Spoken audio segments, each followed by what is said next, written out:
ஏன்னா ஒரு கட்சி ஆரம்பிச்சிருக்கார் ஒரு மாபெரும் ஒரு கூட்டத்துக்கு வந்து அவர் வந்து அதை வழி நடத்துறார். அவர் மக்களை சந்திக்காம இருக்க முடியுமா? மக்களை சந்திப்பாரு. மக்களை சந்திக்கிறா ஒரு அரசியல் கட்சி ஆரம்பிச்சவர் மக்களை சந்திக்கல என்ன பண்ணுறோம்? மக்களை சந்திப்பாரு. அதாவது எந்த கட்சிக்கு வராத கூட்டம் வந்து அவருக்கு வருது அப்படின்ற மாதிரி ஒரு கருத்து சொல்றாங்க. இருக்கலாம், வரலாம். அது தேர்தலாம், அது வாக்குகளா மாறுதான்னு வடிவேலு வந்து எனக்கு பிரச்சாரம் பண்ண வந்தபோது பார்த்தீங்கன்னா என்ன கூட்டம், என்ன கூட்டம்.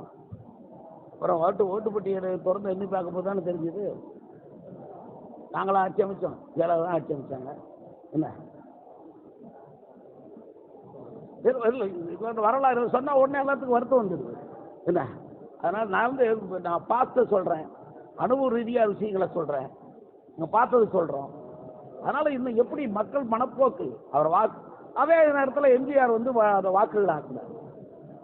எம்ஜிஆரால வாக்குகள் ஆகும். டிராபிக் க்ளோஸ் பண்ணி அவர் வந்து கூட்டத்தை க்ளோஸ், ஏர்போர்ட்ல இருந்து கூட்டம் போற வரைக்கும் இருக்கிற டிராபிக் எல்லாம் மூடிவிட்டா எல்லா ஒரு ஜனங்களும் ரோட்ல தான் நிற்பான்.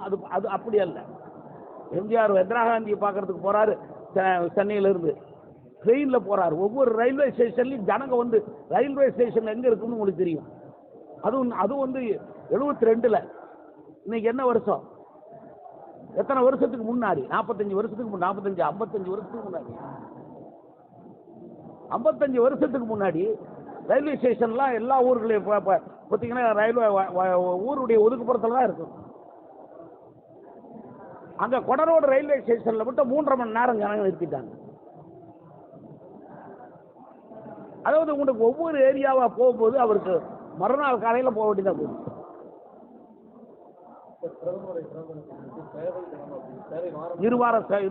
சேவை 2 வாரங்கள் என்று செப்டம்பர் இன்னையிலிருந்து தொடங்குது. இன்றையிலிருந்து தொடங்கி இது போன்ற நிகழ்ச்சிகள் தான். இது போன்ற நிகழ்ச்சி, ரத்த தான முகாம், இங்கே கூட ஒரு மருத்துவ முகாம் நடத்துனாங்க. இன்னைக்கு பாரம்பரிய உணவு திருவிழாவோடு சேர்த்து மருத்துவ முகாம் நடத்துறாங்க. இந்த மருத்துவ முகாமே நடத்த வேண்டிய அவசியம் இல்லாமல் போகும்.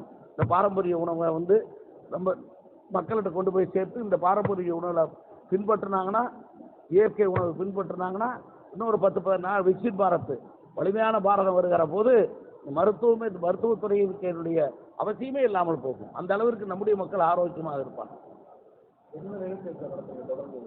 அதான் மருத்துவ முகாம் 21ஆம் தேதி மாரத்தான். அது தேசம் முழுவதும் ஒவ்வொரு மாநிலத்திலையும் ஒரு இடத்துல வந்து இளைஞரணியின் சார்பில் வந்து பெரிய மாரத்தான் பிரதம அமைச்சருடைய திட்டங்களை, லட்சியங்களை, அவருடைய கோட்பாடுகளை நாட்டு மக்களுக்கு பரப்புகிற வகையில், அவர் விளம்பரப்படுத்துகிற வகையில் அவர் மாரத்தான் தொடர்ந்து ஒரு 10 கிலோமீட்டர் தூரத்துக்கு மாரத்தான் பெரிய மக்களை திரட்டி பெரிய அளவில் நடத்துகிறோம். அதில் இந்த ஆண்டு நம்முடைய பாரதிய ஜனதா கட்சியுடைய இளைஞரணி சேலம் ஓமலூரில் ஒரு மிகப்பெரிய அளவிலே தமிழ்நாடு முழுவதும் இருந்த அந்த இளைஞர்களை திரட்டி ஒரு மாரத்தான் போட்டி நடைபெறுகிறது.